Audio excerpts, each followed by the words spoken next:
story's a little bit extreme. And I think that's why we're here, because we want to kind of show you give you a glimpse of what it looks like when the church really engages in a foster situation.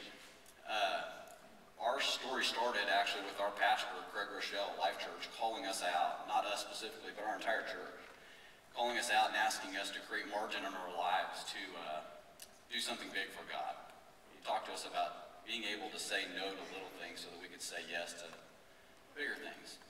So we started this process of getting rid of some things in our life, making some room financially, making some room with our time, making some room to decisions we were making with how we were raising our children, and serving at the church even. And we decided that we really needed to be looking to do something outside the church. So it took us a while to get through this process of kind of getting situated. And then we started looking. And we kind of had this mantra that we were looking for with each other, with ourselves, and we were calling it this radical obedience. We were just looking for an opportunity to be radically obedient, because that's what our pastor had called us out to do. And my wife came to me and said, "Hey, let's look into the foster system." I was like, well, we can look into the foster system. I'm okay with that, but I'm not. That's I don't know. We got 2 biological children, and that just didn't seem like a good idea. But we went through the process and decided to go ahead and take some classes, at least to get in a position where if an opportunity came up, we would be able to say yes. So we got cleared to be volunteers. And then we decided to go ahead and go through the foster classes, just in case something happens, So we started through those foster classes. We got about 3 days in, and I said, we don't need to go anymore. I'm not doing this.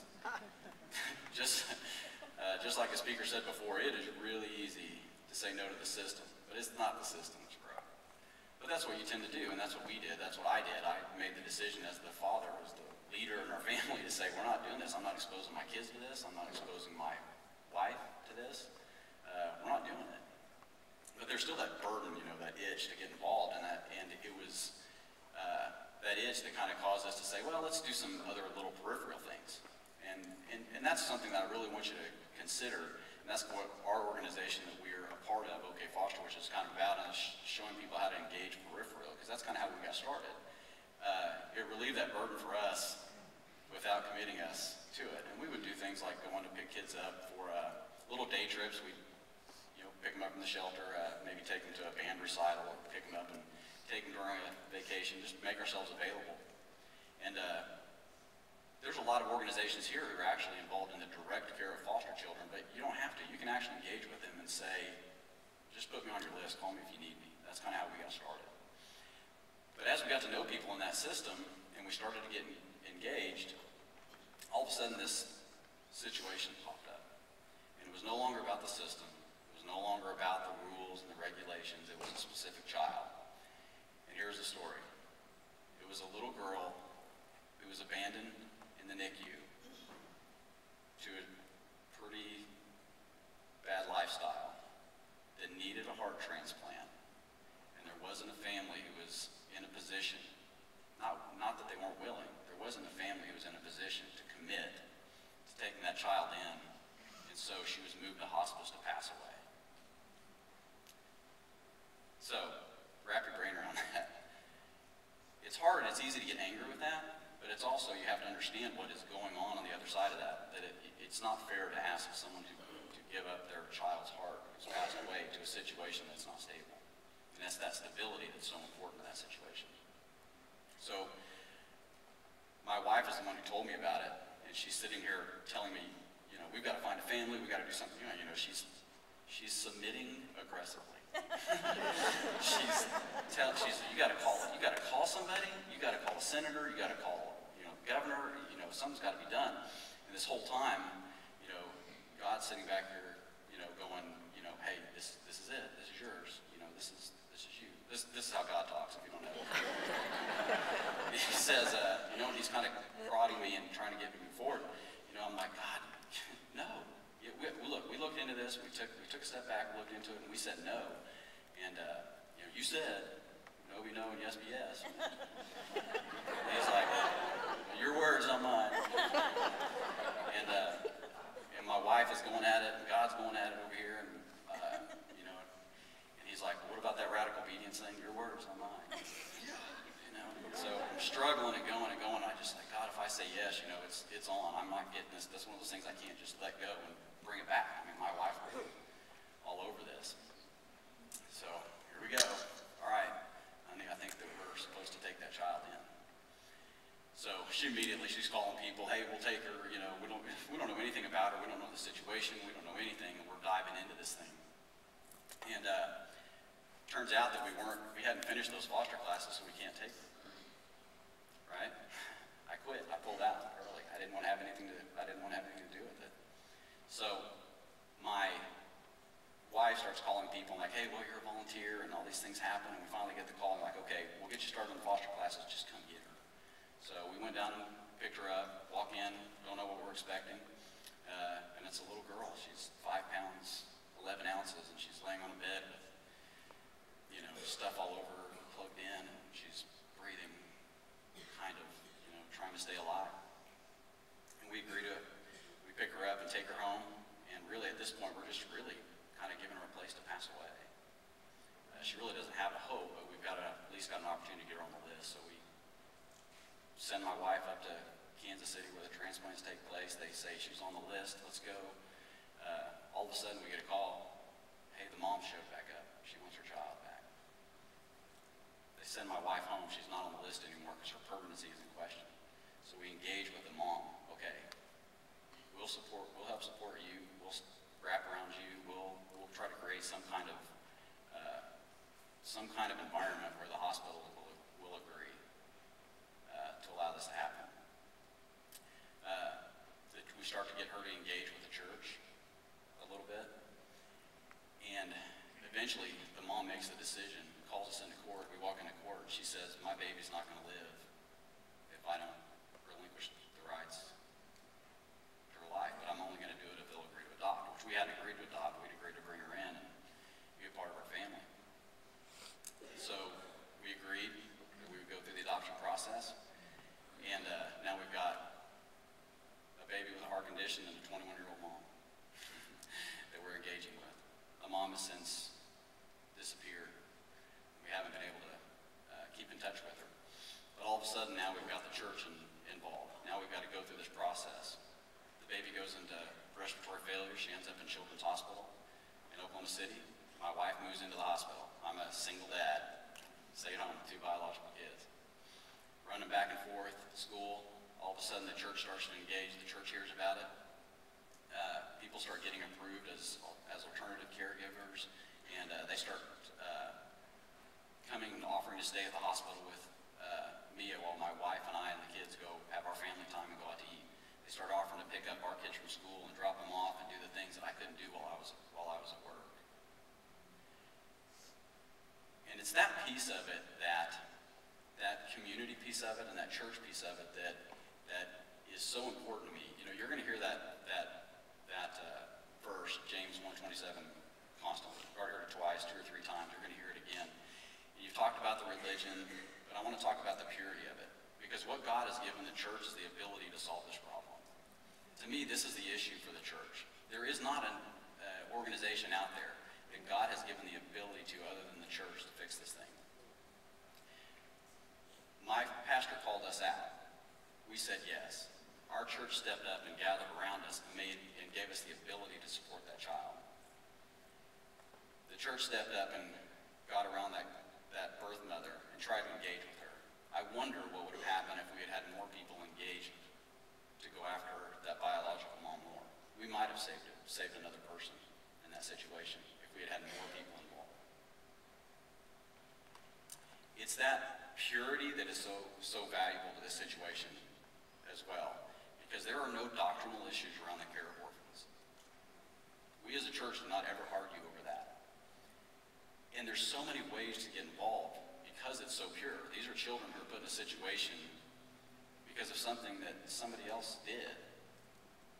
They're not there by something that is their fault. And there's so many ways for us to get involved as a church without actually bringing a child into foster care. But here's where it gets lost. Here's where it gets lost. See, when it's the system, it looks bad. It's easy to say no to. When it's a child, it's not.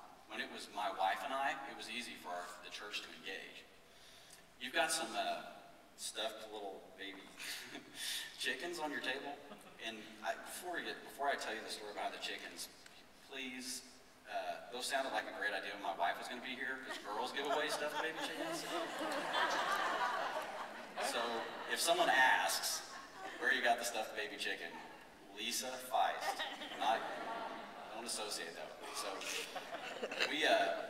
my wife and I decided we were going to get in this urban farming thing recently, right?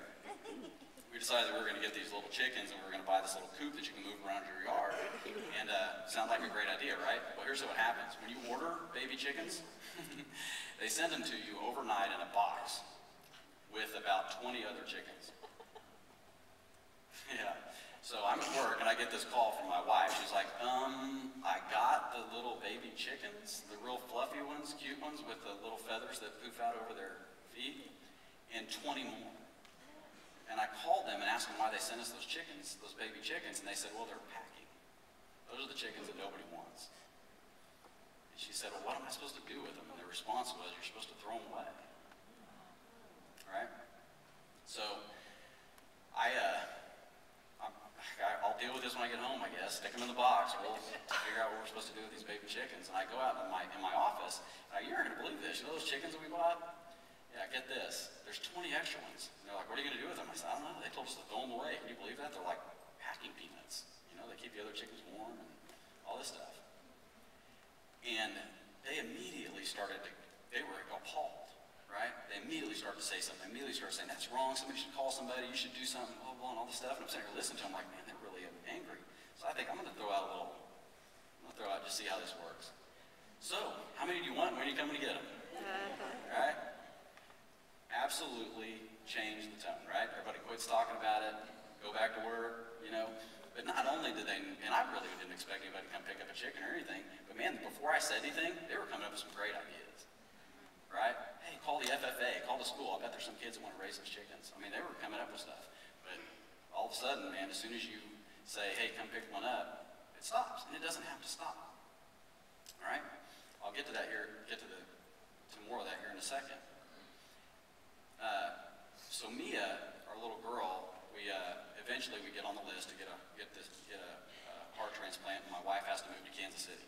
So now my wife's living in a hospital in Kansas City, waiting for a heart, and I'm a stay-at-home dad of 2 biological kids.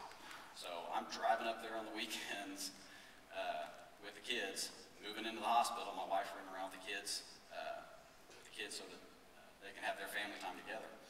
So during the week, I'm stay-at-home dad, and I'm calling people from the church. They're coming to help out, watch the kids, bringing over food, and they're doing all that, and everything's going great, right? So we finally get that great call. We get the heart transplant done.